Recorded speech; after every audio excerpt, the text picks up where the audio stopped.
can. Bigger, bolder, faster. Boom, going to the maximum. Going to the maximum. Going to the maximum. Yo. What's up? What's up, everyone? So I'm really glad that we have this panel right now to go over blockchain gaming because I feel like that's why we're all here in the Philippines. I mean, it's known that the Philippines is, the hub of blockchain gaming all over the world. So let's start off with intros. Jason, you want to go first? Sure. Thanks, man. I appreciate it. My name is Jason Brink. A lot of you guys in the space may know me as Bitbender. I am the president of blockchain at Gala. Also, Barbarian Path of the Berserker.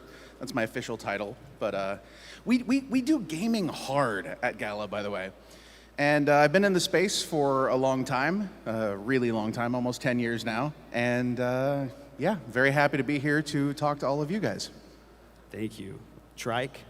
Hi guys, I'm Tryke Gutierrez, the CEO and co-founder of Tier 1 Entertainment. So the company owns Blacklist International, which is the 7th most watched esports team in the world. And we also have 1,000 creators across Japan, Vietnam, Myanmar, the Philippines, and Malaysia. So that's who I am. Yeah, I heard you have the biggest gaming company in Southeast Asia. They said I think they tried to intimidate me before coming on stage with that background. But I want to start off like from a point of understanding for everyone. Let's go over Web 2 gaming and the main difference of Web 3 gaming and why we're transitioning right now. Jason, you want to give your thoughts on that? Sure. So the first thing is, and I'm gonna like upset some apple carts Please here. do. Please do. They call me a jackwagon occasionally. The barbarian, It's just, berserker. This is what happens. So the problem is, who here is a gamer? Come on. Oh, come on. You're all gamers. There's more. Every single one of you has a game on your phone. Don't even pretend like you don't. Okay, so here's the thing. So Web 2 gaming obviously is a thing. Web 3 gaming obviously is a thing. But what we really need to do is we need to get to the point where there is just gaming. And there shouldn't be a division. There should just be games, and then games where you own your stuff and you have your own rights to everything. And ultimately, that's the point that we need to get to. Right now is a very interesting time because the technology's getting to the point where this is actually possible. Prior to this, prior to the advent of blockchain, ownership and an agency and control of your assets was not a thing. And now that it is, now it's time to take Web 2 into Web 3, and gaming is the best way to do that. You want to give your opinion too, Trike? For me, generally, I think I was a witness of the whole Web 3, like boom in 2021. And there was really like a mass adoption that was happening because of Axie, because a lot of the play-to-earn games that were happening during that time. But I think in the advent of the bear market and what's happening today, I think people are realizing that you don't just question the technology around Web3 today. I think what you have to question is the motivation. Why are people building games, right? Because for a time, I think in 2021, people were just building games to be able to monetize. I've heard so much pitches, so much game founder stories that were about this is our use case, this is this, and this is that, this is how we're gonna earn. But I think at the core of every gamer is a person who wants to enjoy the experience. I've been talking about this with Jason, right? So I think in this day and age of Web3 game development, I think what really matters is the experience that goes with everything. Because at the end of the day, every gamer wants to enjoy that experience. And like the separation between Game 2 and Web3, like what he said, I think the only separation is technology. But at the end of the day, gaming is for everyone. And the most important thing about gaming for me is the social aspect of interaction within the game. Because for myself, the friends that I have today, the people that I've met ever since, right? I think I wouldn't be able to have met them if it wasn't for gaming. And I think that's the beauty about it, right? Having gaming as a common denominator for different social classes, for different geographies, for different types of people. I think that's the most beautiful thing about it. And at the end of the day, like if we go to a destination where the best gaming experience is what we're about, and I think we're in a good position overall. I'm going to go a little bit deeper into that with streamers in general, right? So when we've heard of mainstream gaming studios or companies coming out with NFTs, a lot of streamers and their communities have been against the adoption of NFTs into mainstream games. So why do you think that is? So we actually had a very interesting situation. I don't even know if I'm allowed to talk about this. I think I'm going to do it anyway. So recently we beta launched a game called Superior. Okay, Superior is a roguelite. It's absolutely wickedly fun, and we did something really interesting. We launched it as 2 separate SKUs. Okay, one is a Web3 NFT-enabled game, and the other is a Web2 game that's identical to the other one, but available on Steam. So if you are afraid of the concept of NFTs, you can go try it out first before you get involved in any of that. And we worked with a couple different very large creators, and they were terrified of even talking about the Web 2 version because they were afraid that the ickiness of NFT would get on them. Wow. Okay, and so we had a couple very large streaming deals fall apart because of this, because we're like, hey, here's this NFT game, or this, not NFT game, here's this game on Steam, go play it, you know, show your people. And then they're like, but wait, you can get NFTs. No, this is bad. and it got really, really weird because gamers are terrified of the concept of NFTs. And that is our fault as an industry. Can I talk about the first time you and I met? Yes. Yes. Okay, so the first time Tryke and I met, you know, I showed up, this was like a while back, and I'm like, hey, you know, we do Web3 games, and he's like, Web3, okay, games. Because most Web3 games are freaking awful, right? They're terrible. And so, you know, but then I'm like, but no, wait, look. And I think I showed you Last Expedition, and I showed you Superior. And, you know, these are games that are being made by, Superior is made by Drifter Entertainment. It's the same company that made Robo Recall, which if you have an Oculus is like one of the most epically terrifying fun games ever. Last Expedition is a game we're making internally, but it's got the same guys that made Halo Infinite, the last Call of Duty, like, I mean, real games. And you know, I showed him these things, and he's like, oh, that is a bit different than what we're seeing out there. And you know, they're not just like here cash grabby little things, right? But as an industry, we've done a terrible job because blockchain for the longest time has stood on an ivory tower of you know, like intellectual superiority. You know, oh, blockchain is very complicated. You have to have your mnemonic. Don't forget your seed phrase. You know, make sure that you keep your private key safe. To a normal human being, these things are all terrifying. To all of you here, you get it. It's fine. It's not a big deal. But then, you know, go explain it to your mom, right? And this is what normal gamers experience, is they see all of this as a gigantic threat to their existence. The creators, okay, of both content and games see blockchain as a threat to their very existence when it shouldn't be. At the end of the day, what NFT gaming should be is just gaming, like I said. It should be just like TCP/IP. TCP/IP is the absolute backbone of the internet. You know, back when we first started playing games, way back in the day, you had to like, you know, you remember this too. You had to like bring your router and your switch and plug all that stuff in, and you had to like go around with IP addresses and stuff like that. It'd take like 4 hours to set up the game for 2 hours. You know, now TCP/IP is still a critical part of the internet, but you just never see it. That's the way that blockchain and that's the way that NFTs should be. So it shouldn't be NFTs. It should just be stuff that you own, your stuff. This is my stuff. I paid money for it. Now it's my stuff. And that's it. Now, Tryke, what are you doing to make sure that streamers actually adopt Web3 gaming or blockchain gaming in general so that they're no longer scared of it?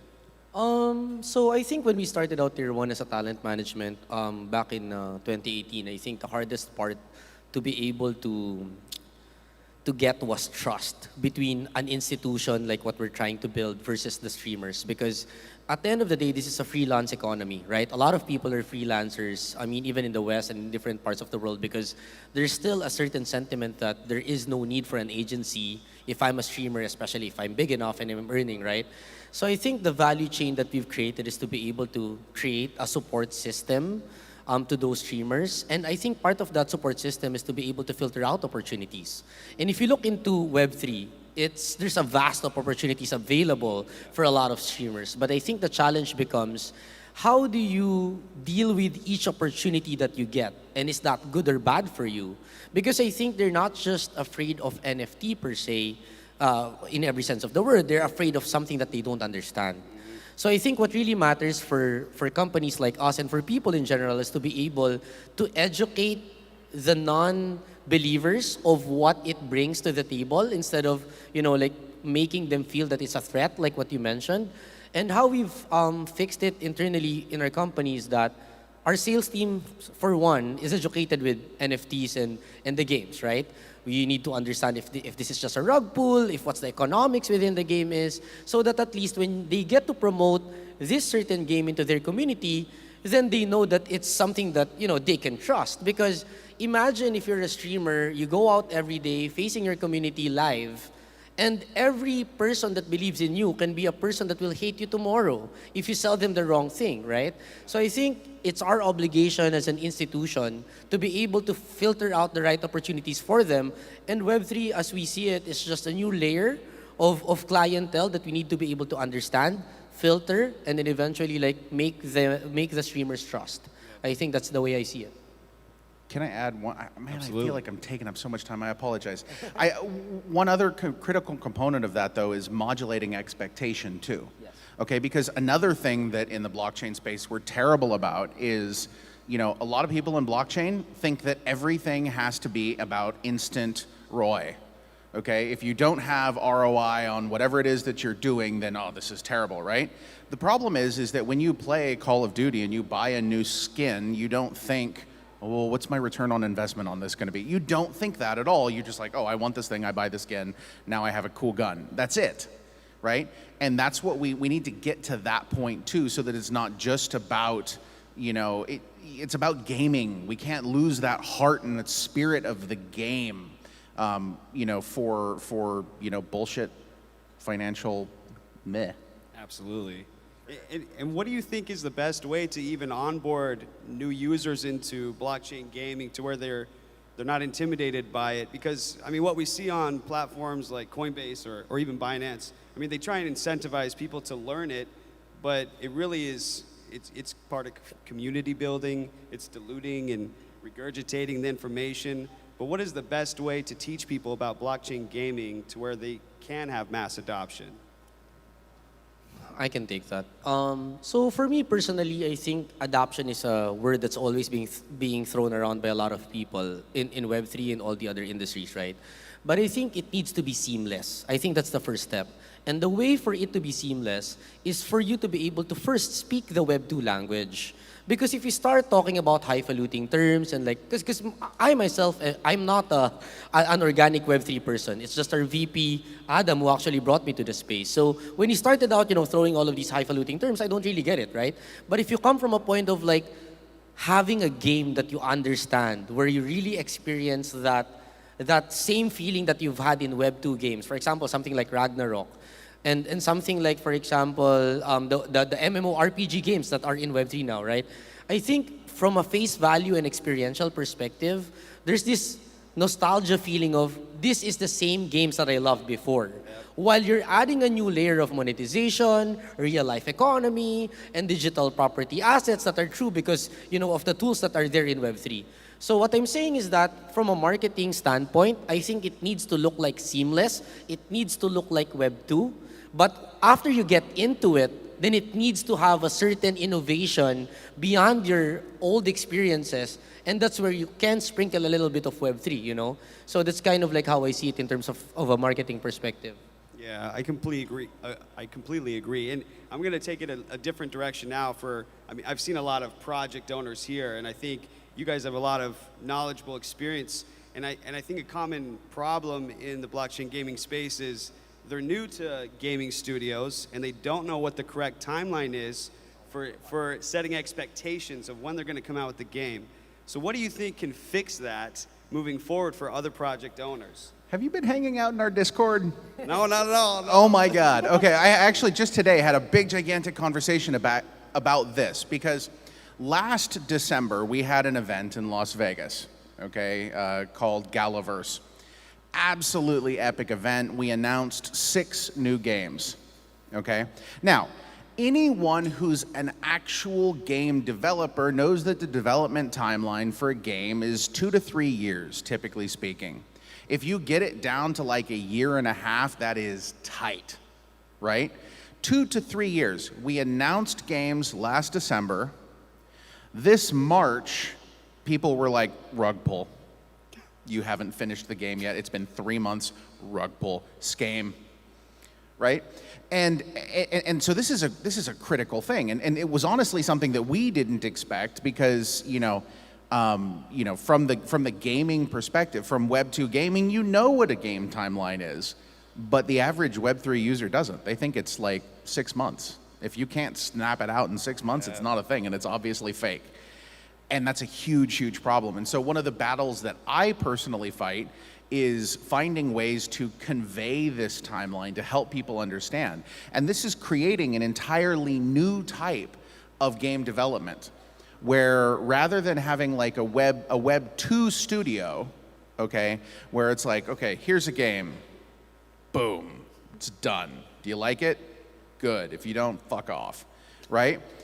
And like we don't even read the Discord. We don't read the Reddit, nothing like that. That's the way that a Web 2 game development company works.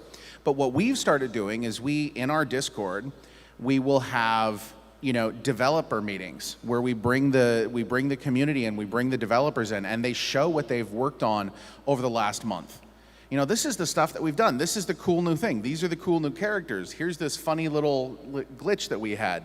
Like stuff like that, super powerful. And what we're doing is educating the user one step at a time, not just in what gaming is, but what game design is, why we do things the way that we do, what game development actually looks like. And it is my hope that this will lead to an entirely new type of gaming and game development in the future. And all of you guys are part of this, so thank you. And Tryke, what things in Web 2 gaming would you like to see preserved in Web 3 or just gaming in general, now that we've established that it's just gaming? What would you think is the most important aspect that we need to keep in preserving that history? I think just 2 things. First, for me, is the social aspect of it. I think, the whole sentiment and perspective of gamers are the geeks and the introverts that don't actually interact with anyone is already out of the window now, because maybe this gamer that's in his room is interacting with more people than a person that's out there in a club.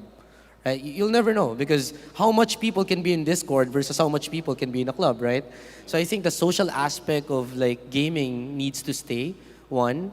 And I think the second is esports, because I think esports really brings a different level of experience, whether you're a viewer or you're someone who is there to be good at the game. What it truly brings is it brings an end goal to people who want to be the best at what they do, right? Because you look at esports and how it shaped, the whole Web 2 space. I think there's 2 main reasons why it happened. First is it provides a really strong retention plan for all the users that are there, because the harder the learning curve is, the better the players become, then the people tend to stay. That's the first part. The second is the awareness side, right? Even if you don't fully play the game, if you understand what competition is and how competition is in a stage and everything, right? I think it's very inspirational in that way, and it doesn't just become a game anymore. So I think if these 2 things, esports and the social aspect of gaming, remains in Web 3 with the new tools that there is in NFTs and the tokenization, I think that's the future of gaming, really. Absolutely. And we have like a minute and a half left, so I'm going to make sure that we go through both of you real quick. But when it comes to Discord and community engagement, one of the ideas that you had, Jason, is talking with the developers about the newest things coming out. But in terms of activities and ways to engage with them in gaming activities, what are some ideas that you think would help project owners engage with their own community? As soon as you have the ability to, get people in and let them start playing. It doesn't matter how broken the thing is, let them get in, let them play, let them experience it, because your users will tell you what it needs to become. You may have an idea, but they know what they actually want. For me, I was really fortunate to have witnessed a forum between the founder of Blizzard and the founder of Riot. So in that same forum, what the Blizzard guy mentioned was that Riot taught people that they can send out a feedback and then Riot will listen. In a way, they provided a reality where gamer publishers listen, because Blizzard didn't need to do that in the games before, right? So I think my advice to all project owners is to listen to your community. Because in this day and age of Discord and everything, like you don't have an excuse to not listen anymore. So just listen to your community. Absolutely. Well, thank you both, Tryke and Jason. Let's give them a round of applause. Thank you guys so much.